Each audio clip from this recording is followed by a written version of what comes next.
Hello students, मैं Prince Kumar आप सभी को स्वागत करता हूं एसएससी कांस्टेबल एग्ज़ाम प्रश्न में। इस क्लास में आप सभी को हिंदी का टॉप 20 प्रश्न देखने को मिलेगा। साथ ही जीके और जीएस की बात करें तो इसका भी 20 प्रश्न, ओवरऑल 40 प्रश्न आप सभी को देखने को मिलेगा। और ये 40 प्रश्न इतना महत्वपूर्ण है, इतना इम्पोर्टेंट है कि सभी विद्यार्थी को 40 प्रश्न देखना अति आवश्यक होगा, क्योंकि यहाँ से हर एक प्रश्न 2 नंबर दिलाने की क्षमता रखता है। सभी प्रश्न सेलेक्टेड है, सभी प्रश्न इम्पोर्टेंट है, तो मैं अनुरोध करूँगा कि एक भी विद्यार्थी एक भी प्रश्न को मिस ना करना। अगर मिस करोगे तो फिर आप समझिए, क्योंकि आप सभी के एग्जाम के लिए सभी प्रश्न सेलेक्टेड है, जो कि आप लोग को प्रश्न देखने के बाद ही पता चलेगा। समझ रहे हो? तो सभी विद्यार्थी सभी प्रश्न को लगाना ईमानदारी पूर्वक से। तो चलो शुरू करते हैं। देखो, पहला प्रश्न पूछ रहा है आप सभी से एग्जामिनर, करा है अच्छा बुरा सबको एक सा समझना, यह अर्थ किस मुहावरे से प्रकट होता है? मुहावरे का अर्थ दिया हुआ है अच्छा बुरा सबको एक सा समझना, और पूछ रहा है कौन सा मुहावरा से इसका अर्थ आ रहा है, जो आप सभी को चयन करना है। जो कि ऑप्शन में मुहावरा है, सबको एक डंडे से हाँकना, सब नौबत होना, सब जो बाग नजर आना, सब धन 22 पसेरी। तो कौन सा मुहावरे का अर्थ यह होगा जो प्रश्न में दिया है? तो राइट आंसर होगा सब धन 22 पसेरी। मुहावरे का अर्थ क्या होता है? अच्छा बुरा सबको एक सा समझना। यानी कि यह अर्थ कौन सा मुहावरा प्रकट कर रहा है? तो प्रकट कर रहा है ऑप्शन नंबर डी, सब धन 22 पसेरी होना, यानी अच्छा बुरा सबको एक सा समझना। समझ रहे हो सभी विद्यार्थी? तो चलो अगला प्रश्न देखो। अगला प्रश्न बताना है, प्रश्न कर रहा है 2 नंबर का प्रश्न कि जिसके समान दूसरा नहीं है, समूह के स्थान पर, शब्द समूह के स्थान पर एक शब्द लिखिए। यानी कि एक शब्द का चयन करवाना चाह रहा है आप सभी से एग्जामिनर। प्रश्न है जिसके समान दूसरा नहीं है, उसे हम क्या कहेंगे एक शब्द में? चतुर, अद्वितीय, बहुत ही सुंदर या द्वितीय। तो राइट आंसर होगा जिसका समान दूसरा नहीं है उसे हम अद्वितीय कहते हैं, यानी कि option number B is the बिल्कुल राइट आंसर। समझ रहे हो? चलो अगला प्रश्न देखो। 3 नंबर का प्रश्न है, कराए निम्नलिखित में से कौन सा विलोम युग्म सही नहीं है? यहाँ पे 4 जो कि विलोम दिया गया है और उसका विलोम युग्म में एक जो है वह गलत है, और वही आप सभी को चयन करना है कि कौन सा युग्म सही नहीं है। अंत का विलोम की बात करें तो आदि होता है, अज्ञ का विलोम की बात करें तो विज्ञ होता है, अथ की विलोम की बात करें तो यति होता है। लेकिन जो ऑप्शन बी में दिया है क्षति का विलोम बी क्षति, यह बी क्षति जो दिया है यह बिल्कुल गलत दिया है। यानी क्षति का राइट विलोम बात करें तो क्षति मतलब, पहले हम क्षति का अर्थ समझते हैं कि क्षति किसे कहते हैं। क्षति हम उसे कहते हैं घाटा, हानि। क्षति हम क्या कहेंगे? घाटा, हानि। तो क्षति का विलोम क्या होगा? क्षति का विलोम होगा लाभ। क्या होगा? लाभ। तो इसका मतलब कि यह जो ऑप्शन नंबर बी है यही गलत है, यही विलोम युग्म का सही अर्थ नहीं है। तो यानी हमारा इस प्रश्न का राइट आंसर क्या होगा? ऑप्शन नंबर बी, जो कि सभी विद्यार्थी ऑप्शन बी की ओर जाओगे, राइट आंसर। समझ रहे हो? तो चलो अगला प्रश्न। अगला प्रश्न कर रहा है निर्देशक कि दिए गए शब्द के समानार्थी शब्द का चयन करें, यानी पर्यायवाची बताना है। किसका? शून्य का। शून्य का पर्यायवाची शब्द क्या होगा? सूर्य, खाली, पराक्रम या वीर। तो सही प्रश्न का सही ऑप्शन क्या होगा? शून्य की पर्यायवाची की बात करें तो खाली होगा। क्या होगा? खाली, ऑप्शन नंबर बी। चलो अगला प्रश्न देखो भाई। अगला प्रश्न बताना है, यहाँ पे दंतायुध क्या है? ऊपर में ना है, समझना। दंतायुध का पर्यायवाची क्या होगा? दंतायुध मतलब आप लोग नहीं समझ रहे हो। दंतायुध की बात करें तो इसे हम किसे कहते हैं? तो सुअर को कहते हैं। किसे? सुअर, पिग, समझो। तो दंतायुग का आप सभी को क्या बताना है? सही पर्यायवाची समानार्थी शब्द क्या होगा? कम्बुक, बरहा, दंताबल या कुंभु। तो राइट आंसर होगा कि दंतायुध का सही पर्यायवाची होगा बरहा, यानी दंतायुध का पर्यायवाची क्या होगा? सुअर भी होगा, बरहा भी होगा। तो राइट आंसर क्या लगाओगे? ऑप्शन नंबर बी की ओर सभी स्टूडेंट जाओगे, बरहा इज द बिल्कुल राइट आंसर। समझ रहे हो? तो चलो अगला प्रश्न पर। अगला प्रश्न का बताना है, निर्देशक कर रहा है सही वर्तनी वाले शब्द का चयन करें। सही वर्तनी आप सभी को बताना है किसका? व्यावसायिक। व्यावसायिक आप लोग किस प्रकार से लिखोगे जो आप सभी से एग्जामिनर पूछना चाह रहा है। तो चलो लिखकर और समझाकर आप सभी को बताते हैं और सिखाते हैं। समझना, व्यवसायी में सबसे पहले आधा व देना है। या रला वाला व, या रला वाला व या होता है, अब पा फा वा वाला या बा होता है। समझना, तो या रला वाला देना है कितना? आधा बा, जो कि आधा व दे दिए, व्य हो गया। फिर या देना है, फिर या आकार या देना है, फिर यारा लावा वाला बा देना है, बा हो गया। फिर दंट सा देना है और सा आकार सा देना है, व्यवसा हो गया। फिर या देना है और या को हर्षई से उड़ाना है और का देना है, व्यावसायिक। इस प्रकार से आप लोग लिखोगे, बिल्कुल राइट। तो किस ऑप्शन की ओर चलोगे? तो ऑप्शन नंबर ए की ओर चलोगे, जो कि बिल्कुल राइट आंसर होगा। आधा बा, या आकार या, फिर बा, दंड सा, फिर आकार, फिर या में हर्षई उड़ाना है और का, व्यावसायिक। Option number A is the बिल्कुल राइट आंसर। समझ रहे हो? तो सभी विद्यार्थी लाइक वाले बटन को लाइक करो और जो न्यू हो चैनल सब्सक्राइब करो। तो चलो अगला प्रश्न देखो। अगला प्रश्न में सही वर्तनी पूछा है हर्षित। हर्षित आप लोग किस प्रकार से सही वर्तनी में लिखोगे जो आप सभी को बताना है। तो देखो और समझो, हर्षित किस प्रकार से लिखाएगा। सबसे पहले ह देना है, फिर उसके बाद सह देना है। तो सा में कौन सा देना है? मूर्धन सा, जिससे हम इस प्रकार से लिखते हैं मूर्धन सा, सा हो गया।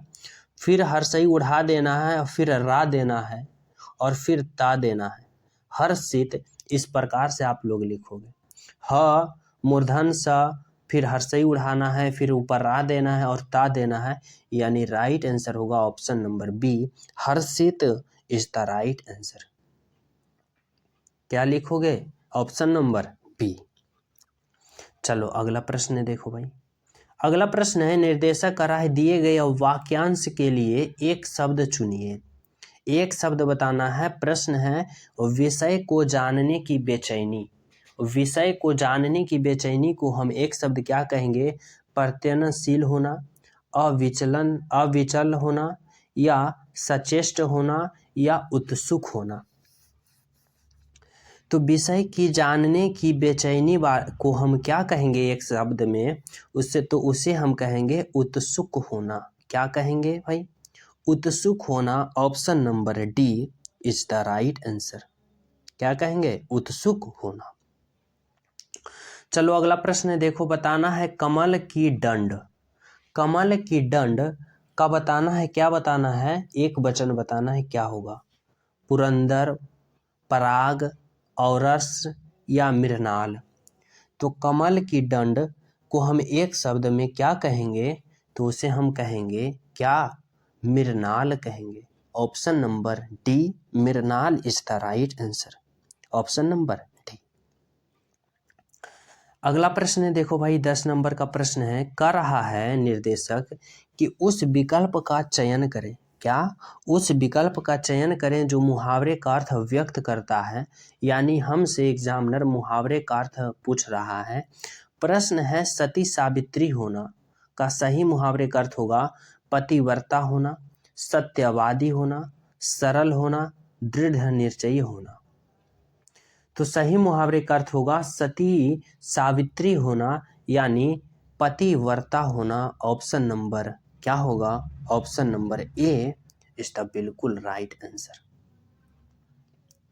अगला प्रश्न बताना है, दिए गए शब्द का विलोम चुने। विलोम बताना है यानी उल्टा शब्द बताना है। प्रश्न है, अत्याधिक। अत्याधिक का विलोम क्या होगा? अधिक, स्वल्प, प्रभुत या अल्प। तो अत्यधिक का मतलब समझना बहुत ज़्यादा, ज़्यादा ज़्यादा जितना कर सकते हो, समझ रहे हो, बहुत ज़्यादा। और अत्यधिक का विलोम की बात करें तो क्या होगा, अत्यधिक का विलोम होगा अल्प। क्या होगा, अल्प, जो कि अल्प मात्रा में थोड़ा सा, थोड़ा से थोड़ा सा, कितना, अल्प, उसी को क्या कहेंगे, विलोम। किसका, अत्यधिक का विलोम अल्प। यानी option number D is the बिल्कुल राइट आंसर। समझ रहे हो। तो चलो अगला प्रश्न देखो। अगला प्रश्न कर रहा है भाई, निर्देशक कर रहा है रिक्त स्थान को भरने के लिए सबसे उपयुक्त शब्द का चयन करना है। प्रश्न है, दक्षिण को कोणार्क मंदिर का खाली स्थान अद्भुत नमूना है। दक्षिण को कोणार्क मंदिर का मुगल काल अद्भुत नमूना है, पाश्चात्य का अद्भुत नमूना है, वास्तुकला का या हस्तकला का अद्भुत नमूना है। तो सही और राइट ऑप्शन क्या यहाँ पे भरोगे, यहाँ पे भरोगे सभी विद्यार्थी कि दक्षिण को कोणार्क मंदिर का वास्तुकला अद्भुत नमूना है। किसका अद्भुत नमूना है, तो वास्तुकला का। तो यहाँ पे क्या भरोगे, वास्तुकला का। ऑप्शन नंबर, सभी विद्यार्थी किसकी ओर जाओगे, तो ऑप्शन नंबर सी की ओर जाओगे। समझ रहे हो सभी विद्यार्थी यहाँ तक। तो चलो अगला प्रश्न देखो भाई। अगला प्रश्न करा है, वे खाली स्थान बार देख चुके हैं। वे क्या देख चुके हैं भाई, अनेकों बार, अनेक बार, अनेकों बार या अनेकोन बार। तो बताना है कि वे बार देख चुके हैं, कितने बार देख चुके हैं, जो यहाँ पे बताना है। तो राइट आंसर होगा, क्या राइट आंसर होगा, राइट आंसर होगा वह अनेक बार देख चुके हैं। यहाँ पे क्या भरोगे, अनेक बार, ना कि अनेकों बार, ना कि अनेकों बार, ना कि अनेकोन बार। समझ रहे हो, क्या भरोगे, वे अनेक बार देख चुके हैं। समझ रहे हो। जिस प्रकार से टीचर आप सभी को लाइव में समझा कर बारीकता से पढ़ाता है, उससे ज़्यादा बारीकता से इस क्लास में आप सभी को समझाया जा रहा है और बताया जा रहा है। हम भले आप सभी के सामने ना हैं, लेकिन इस प्रकार से समझाने और बताने की कोशिश कर रहे हैं कि आप सभी को हम सामने जना रहे हैं। समझ रहे हो। अगर सही है तो वीडियो को लाइक करना और कमेंट में बताना कि ये क्लास लाइव से किस प्रकार अच्छा है या खराब है, या किस प्रकार, अपना राय जरूर बताना। समझ रहे हो। तो चलो अगला प्रश्न देखो। बताना है कि विपत्ति में खाली स्थान से काम लेना चाहिए। भाई विपत्ति में किस प्रकार से काम लेना चाहिए, साहस, वीरता, बल या शौर्य। तो राइट आंसर क्या पे यहाँ पे भरोगे कि विपत्ति में, विपत्ति देखो समझना, विपत्ति हम दुख को कहते हैं। क्या कहते हैं, दुख है। तो विपत्ति में किस प्रकार से काम लेना चाहिए, तो विपत्ति में साहस से काम लेना चाहिए। किससे, साहस से, ना कि वीरता, बल, शौर्य। तो विपत्ति में किस प्रकार से काम लेना चाहिए, साहस से काम लेना चाहिए। Option number A is the बिल्कुल राइट आंसर। समझ रहे हो। चलो अगला प्रश्न देखो। क्या यहाँ पे प्रश्न कर रहा है कि दिए, निर्देशक आप सभी से क्या पूछ रहा है कि दिए गए वाक्य का वह भाग ज्ञात करे जिसमें कोई त्रुटि है। यदि कोई त्रुटि नहीं है तो फिर क्या करना है, नहीं चुनना है। समझ रहे हो। तो देखो प्रश्न क्या कर रहा है, प्रश्न कर रहा है कि प्रत्येक प्राणी को आत्मनिर्भर होना चाहिए, कोई त्रुटि नहीं है। क्या है इस प्रश्न में बताना है। प्रश्न कर रहा है कि प्रत्येक प्राणी को आत्मनिर्भर होना चाहिए। इस वाक्य, इस प्रश्न में किस पार्ट में एरर है जो बताना है। तो राइट आंसर होगा कि प्रत्येक प्राणी को आत्मनिर्भर होना चाहिए। यानी कि यह प्रश्न 100% बिल्कुल सही है। यानी कि ऑप्शन नंबर ए की ओर चलेंगे कि कोई त्रुटि नहीं है भाग 4 में। यह प्रश्न बिल्कुल शुद्ध है। समझ रहे हो। तो चलो अगला प्रश्न देखो। अगला प्रश्न कर रहा है कि मेरे को तुम्हारा काम पसंद है। भाई मेरे को तुम्हारा काम पसंद है, इस वाक्य में किस भाग में त्रुटि है जो आप सभी को बताना है। तो देखो और समझना। मेरे को तुम्हारा काम पसंद है। मेरे को तेरे को, ये वो, ये सब शुद्ध वाक्य नहीं होता है। क्या होगा? मेरे को तेरे को, यहाँ पे यही पे क्या है? एरर है। तो किस भाग में एरर है? भाग ए में एरर है, जो कि मेरे को तेरे को नहीं होना चाहिए। क्या नहीं होना चाहिए? मेरे को तेरे को, इस प्रकार से वाक्य शुद्ध नहीं होगा। क्या होगा? यहाँ पे होना चाहिए मुझे तुम्हारा काम पसंद है। क्या होना चाहिए? मुझे तुम्हारा काम पसंद है। तो राइट आंसर क्या भरोगे? सभी विद्यार्थी ऑप्शन ए की ओर जाओगे और ऑप्शन ए को क्लिक करना है एग्जाम में। समझ रहे हो? चलो अगला प्रश्न देखो। अगला प्रश्न कर रहा है, दिए गए वाक्य में रेखांकित खंड को प्रतिस्थापित करने के लिए उपयुक्त विकल्प का चयन करें। प्रश्न है, उस पर घड़े पानी पड़ गया। उस पर घड़े पानी, यह जो अंडरलाइन है, इसके जगह सही ऑप्शन क्या होगा जो बताना है। उस पर घड़े पानी पड़ गया यानी कि कोई आवश्यकता नहीं है। घड़ों पानी पड़ गया, घड़ी पानी पड़ गया या घड़े पानी पड़ गया। तो सही ऑप्शन क्या भरोगे? यहाँ पे सही ऑप्शन आप लोग भरोगे कि उस पर कई घड़े पानी नहीं होगा। क्या होगा? घड़े हैं। यहाँ पे समझना, ड और ड़ में अंतर समझना। ड और ड़ में समझना। यह क्या है? एक मिनट, क्या है? घड़े, घड़े हैं। यहाँ पे देखो, औड़ा में क्या होगा? घड़े।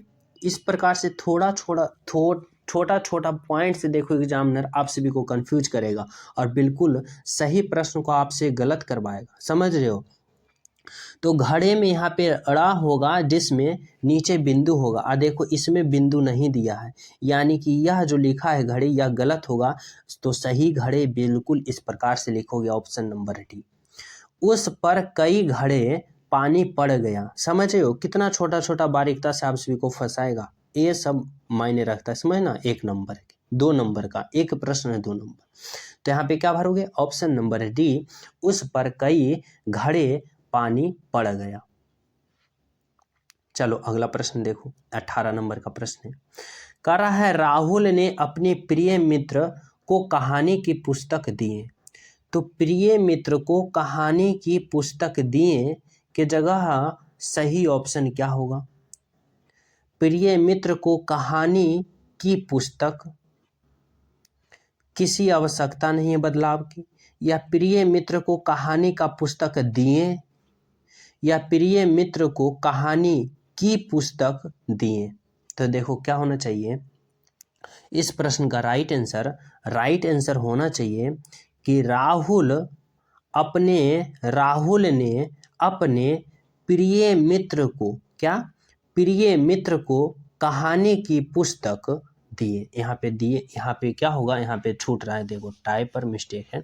यहाँ पे दिए, यहाँ पे है, ये बिल्कुल गलत है। यहाँ पे दी होना चाहिए। क्या होना चाहिए? यहाँ पे टाइपिंग वाले भैया गलत किए हैं। क्या होगा? राहुल ने अपने प्रिय मित्र को कहानी की पुस्तक दी, ना कि दिए। यह दिए है जो भी गलत है। उसके बाद यहाँ पे देखो, कहानी की पुस्तक दिए, ये भी गलत है। उसके बाद क्या है? कहानी की पुस्तक दिए, यहाँ पे ये भी गलत है। तो राइट आंसर क्या होगा कि राहुल ने अपने प्रिय मित्र को कहानी की पुस्तक दी। Option number A. समझ रहे हो? चलो अगला प्रश्न देखो क्या है। अगला प्रश्न है, कह रहा है, दक्षिण भारत के मंदिरों में वास्तुकला के दर्शन होते हैं।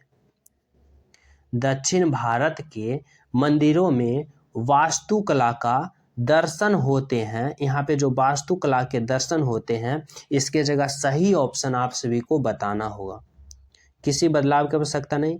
वास्तुकला के दर्शन होते हैं, वास्तुकली की दर्शन होते हैं, या वास्तुकला के दर्शन होता है। तो सही राइट आंसर आप लोग क्या भरोगे? सही भरोगे। यहाँ पे कर रहा है प्रश्न कि दक्षिण भारत के मंदिरों में वास्तुकला के, क्या? वास्तुकला के दर्शन होते हैं, यानी यह प्रश्न बिल्कुल सही है, किसी बदलाव की आवश्यकता नहीं है। यहाँ देखो, वस्तु है, तो वस्तु तो होगा नहीं। यहाँ पे वस्तु कली है तो कली तो होगा नहीं। अब वास्तुकला के दर्शन होता है तो होगा नहीं। तो इसका मतलब इस प्रश्न का राइट आंसर क्या होगा? राइट आंसर होगा कि दक्षिण भारत के मंदिरों में वास्तुकला के दर्शन होते हैं, जो कि बिल्कुल राइट आंसर होगा ऑप्शन नंबर ए। किसी बदलाव की आवश्यकता नहीं। तो सभी प्रिय विद्यार्थी हिंदी का 20 इंपोर्टेंट प्रश्न का अध्ययन आप लोग किए हो और इसी प्रकार सेलेक्टेड 20 जीके का सेशन शुरू होता है। और अब तो चलिए देखते हैं। पहला प्रश्न जीके का बताना है, कह रहा है 23.5 डिग्री उत्तरी अक्षांश को क्या कहा जाता है? 23.5 डिग्री उत्तरी अक्षांश को हम क्या कहते हैं? मकर रेखा, कर्क रेखा, विषुवत रेखा या इनमें से कोई नहीं। तो राइट आंसर क्या होगा कि 23.5 डिग्री को हम क्या कहते हैं? तो हम कर्क रेखा कहते हैं। क्या कहते हैं भाई?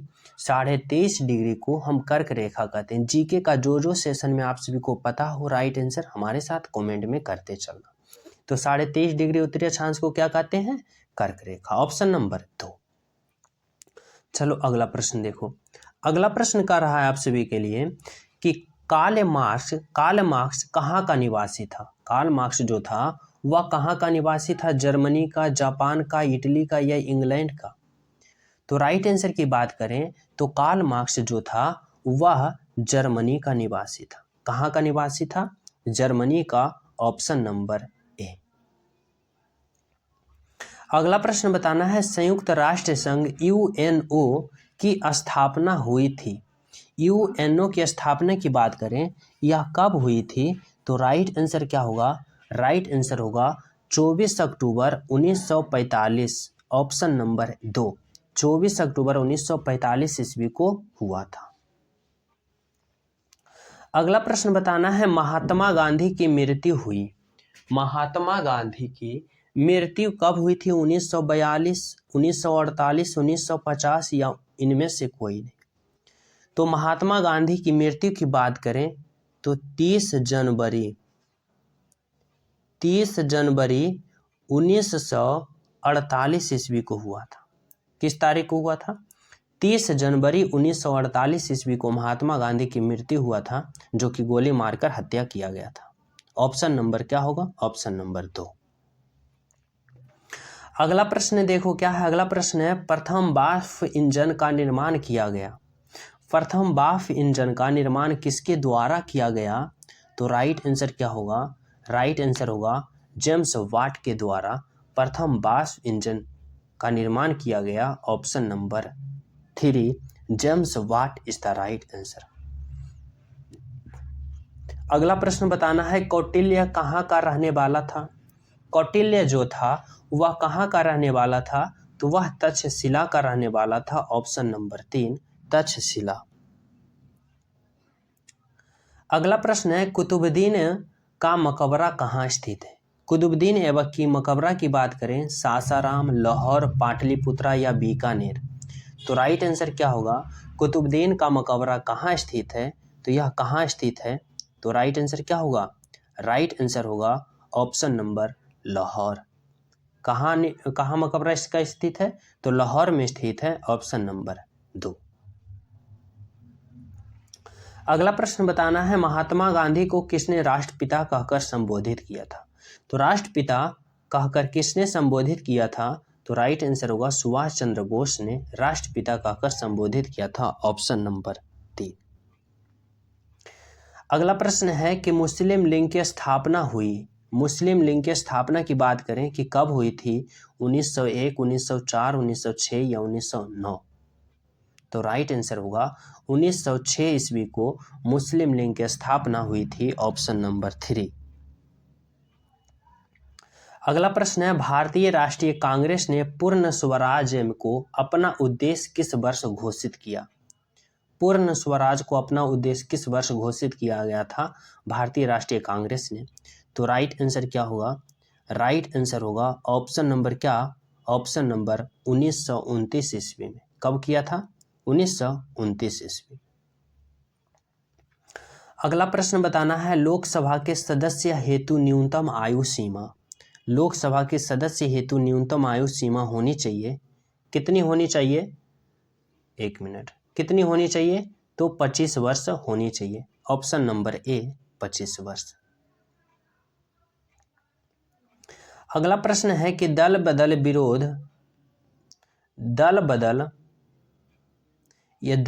विरोध कानून से संबंधित कौन सा संशोधन संबंधित है? दल बदल जो विरोध कानून हुआ था वह कौन सा संविधान संशोधन से संबंधित है? तो राइट आंसर होगा 52वां संविधान संशोधन करके दल बदल को 10वां अनुसूची में, क्या 10वां अनुसूची में, संविधान के अनुसूची में जोड़ा गया है। समझना, यहाँ भी एक प्रश्न बनेगा कि दल बदल को कितने अनुसूची में रखा गया है? तो 10वीं अनुसूची में रखा गया है। और कैवा संशोधन करके? तो 52वां संविधान संशोधन करके। समझना, राइट आंसर क्या होगा? 52वां। चलो अगला प्रश्न है, देखो क्या अगला प्रश्न है। स्वर्ण उत्पादन केंद्र कालगुरली अवस्थित है। स्वर्ण उत्पादन केंद्र कालगुरली में है, जो कि कालगुरली अवस्थित कहाँ है? तो राइट आंसर होगा यह ऑस्ट्रेलिया में स्थित है। कहाँ स्थित है? तो ऑस्ट्रेलिया में। ऑप्शन नंबर क्या होगा? 2। अगला प्रश्न बताना है, अंतर्राष्ट्रीय श्रम संगठन ILO का मुख्यालय कहाँ है? अंतर्राष्ट्रीय श्रम संगठन की मुख्यालय की बात करें तो राइट आंसर होगा जनेवा में। कहाँ है भाई? जनेवा में है। Option number 3 is the right answer. अगला प्रश्न बताना है, हरा सोना कहा जाता है। हरा सोना किसे कहा जाता है? तो चाय को हरा सोना कहा जाता है। Option number 2। अगला प्रश्न है कि भारत के किस राज्य में बैंक की सर्वाधिक शाखाएं हैं? भारत के किस राज्य में सर्वाधिक बैंक की शाखाएं हैं? तो राइट आंसर होगा उत्तर प्रदेश। उत्तर प्रदेश में सर्वाधिक बैंक की शाखाएं कितनी है? तो 8 है। अगर पूछ दे कि भारत का वह कौन सा राज्य है तो जो सर्वाधिक राज्यों से सीमा साझा करता है, तो वह उत्तर प्रदेश है, जो कि 8 राज्यों से सीमा साझा करने वाला एकमात्र इकलौता राज्य है। कौन? उत्तर प्रदेश, जो कि उत्तर प्रदेश राज्य का 8 राज्य का अगल बगल से सीमा साझा करता है। राइट आंसर कितना होगा? 8 राज्यों से। लेकिन इस प्रश्न का राइट आंसर होगा कि भारत के किस राज्य में बैंकों की सर्वाधिक शाखाएं हैं? तो उत्तर प्रदेश में है। Option number 1। अगला प्रश्न है कि रक्त का थक्का जमने में कौन सा विटामिन सहायक होता है? बताना है, रक्त के थक्का जमने में कौन सा विटामिन सहायक होता है? तो राइट आंसर होगा विटामिन के इज द राइट आंसर। अगला प्रश्न बताना है कि गामा किरणें पर किस प्रकार का आवेश होता है? धन आवेश, ऋण आवेश, कोई आवेश नहीं, या इनमें से कोई नहीं। तो गामा किरणें पर किस प्रकार का आवेश होता है? तो राइट आंसर क्या होगा? कोई आवेश नहीं होता है, यानी आवेशहीन होता है। Option number 3। अगला प्रश्न बताना है कि कालिदास सम्मान किस सरकार द्वारा प्रदान किया जाता है? तो कालिदास सम्मान यह मध्य प्रदेश सरकार द्वारा प्रदान किया जाता है। किस सरकार द्वारा? मध्य प्रदेश सरकार द्वारा। Option number 2। अगला प्रश्न बताना है और लास्ट प्रश्न है 20 नंबर का प्रश्न। ये प्रश्न आप सभी को होमवर्क के रूप में दिया जाएगा कि एन का संबंध किस देश से? एन का संबंध पाकिस्तान, जापान, टर्की या नेपाल। तो येन किस देश का मुद्रा है? आप सभी को कमेंट में बताना है इस प्रश्न का राइट आंसर, जो कि सभी विद्यार्थी ईमानदारी पूर्वक राइट आंसर कमेंट में बताना। समझ रहे हो? साथ ही जो न्यू स्टूडेंट हो, प्री स्टूडेंट हो, तो चैनल सब्सक्राइब कर लेना और बेल आइकन भी दबा लेना, क्योंकि आप सभी को पता चल ही गया होगा कि ऐसा इंपॉर्टेंट प्रश्न का सीरीज हम तक पहुंचना अति आवश्यक होगा। तो हमारा पहुंचाना काम है आप तक, लेकिन आप तक पहुंचने के लिए आप चैनल सब्सक्राइब कर ले, बेल आइकन दबा दे। साथ ही टेलीग्राम लिंक डिस्क्रिप्शन में, वहाँ भी ज्वाइन हो जाए ताकि जल्द से जल्द नोटिफिकेशन पहुँच जाए। समझ रहे हो? तो सभी विद्यार्थी वीडियो को लाइक एंड चैनल सब्सक्राइब कर लेना। साथ ही इस प्रश्न का राइट आंसर कमेंट में बताना और अंत में प्यारा सा कमेंट जरूर बताना इस क्लास में आप सभी का क्या राय है। समझ रहे हो? तो सभी स्टूडेंट को मिलते हैं अगले क्लास में। जब तक सभी को हमारे तरफ से जय हिंद।